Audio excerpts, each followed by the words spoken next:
I think we have an excellent health system, especially through the welfare system that we have in our country. And since it's fully subsidized by the government, the hospital system has some glaring weaknesses in a sense in terms of equipment and trained human resource personnel.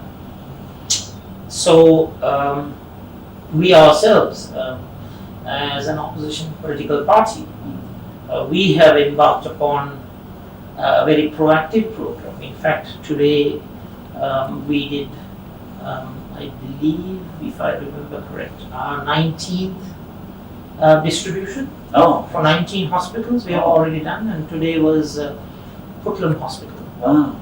And we gave away equipment worth 2.3 million Sri Lankan rupees. Fantastic. All equipment which entailed saving lives. Yes. So we had a CPAP, BiPAP machine, 3 multi-para monitors, syringe pumps and infusion pumps. So these are medical equipment that is very, very useful in saving lives. So we have done 19 rounds, and in fact the 20th we hope to do in the north this coming Tuesday. In a sense, those doctors, they themselves come here because of the various restrictions that we have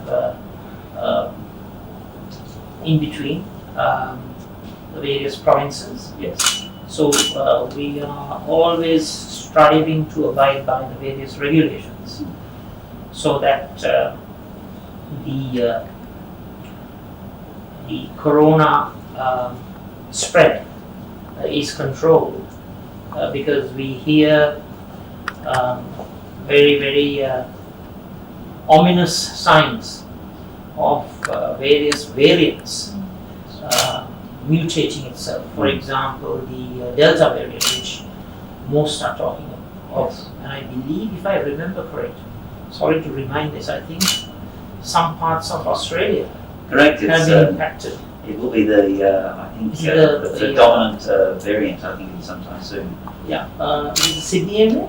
Sydney and also in Queensland, Right. and also in the Darwin. Northern Territory. Yes, Darwin, Darwin. Correct. You're very well informed. Thank you. So, I mean, right at the outset, I would like to just, if I'm not jumping the gun, No.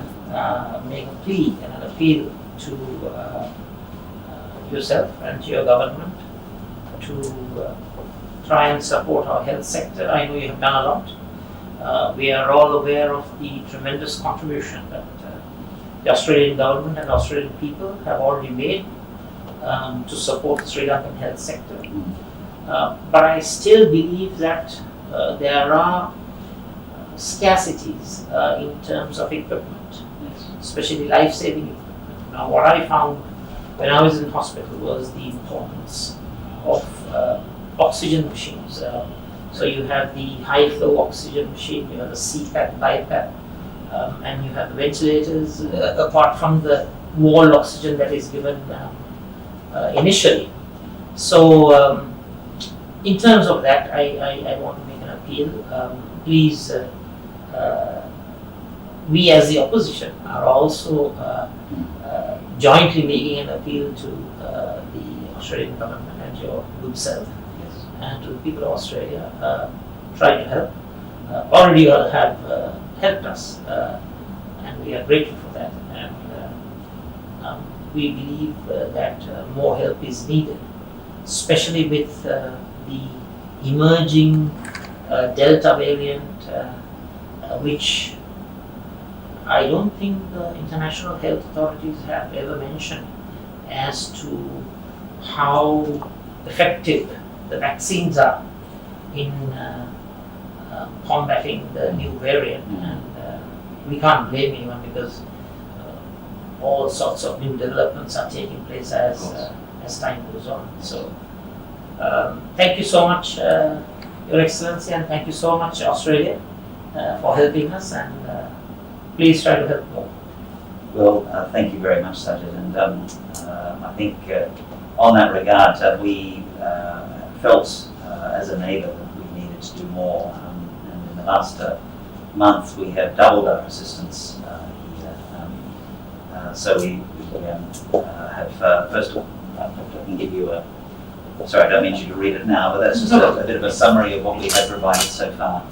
But it's about $11.7 million, and the first support was oxygen, as you rightly identify, a very key part of that sector, and working with UNICEF and being able to deliver that. And then we delivered an extra $5.5 million, which we've given to the WHO to respond as the Sri Lankan government needs to do. So that's sort of sitting there as a bank, but again, prioritisation from our side has been on oxygen and oxygen equipment to be able to ensure that that comes. There multiple copies, just for you to have in the event.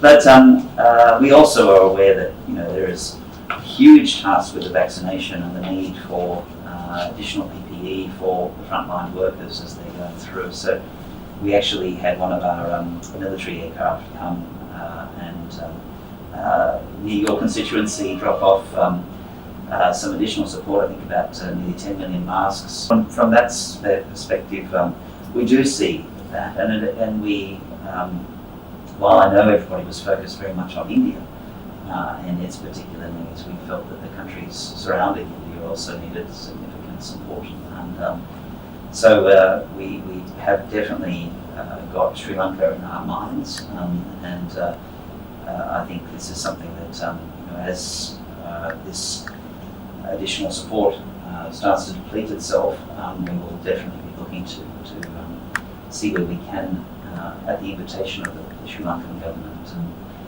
provide any additional assistance that's there. We will always respond rather than impose, as it goes. But one area has not been able to assist with, and I know this is something that was in deep need, was vaccination. And we've also been a taker of vaccine, and so that have experienced shortfalls as well. Another island, another one that's far away from some of the manufacturers that are there, and we have a responsibility also to. But we also have about 4,000 here, and that number is growing quite a lot. We now have 25 Australian education articulation or campus arrangements here within Sri Lanka. An additional 4 of Australian universities to be here. We have Curtin University with a campus here, Ekaham University with a campus. On the vocational side, we have William Anglis here with a campus. UTS has a campus not too far away from the University of Technology Sydney, $20 million campus just close by here. And we would like to be able to have the permission of the Sri Lankan government to continue to have more on-ground delivery of education. Those are affiliated universities? They are, or here in their own rights, in many cases with their own names. So some of them are pathway, you're correct. They have a partner here and then offer degrees. But many are choosing to put their own name and their own brand here as well, and I think that's something that we need to encourage. I think that will be the benefit of both our countries. Certainly the pandemic has shown that the services sector has suffered tremendously, whether it's tourism or whether it's education services. I mean, both of our countries rely on tourism enormously, and so many of our businesses have suffered as a result of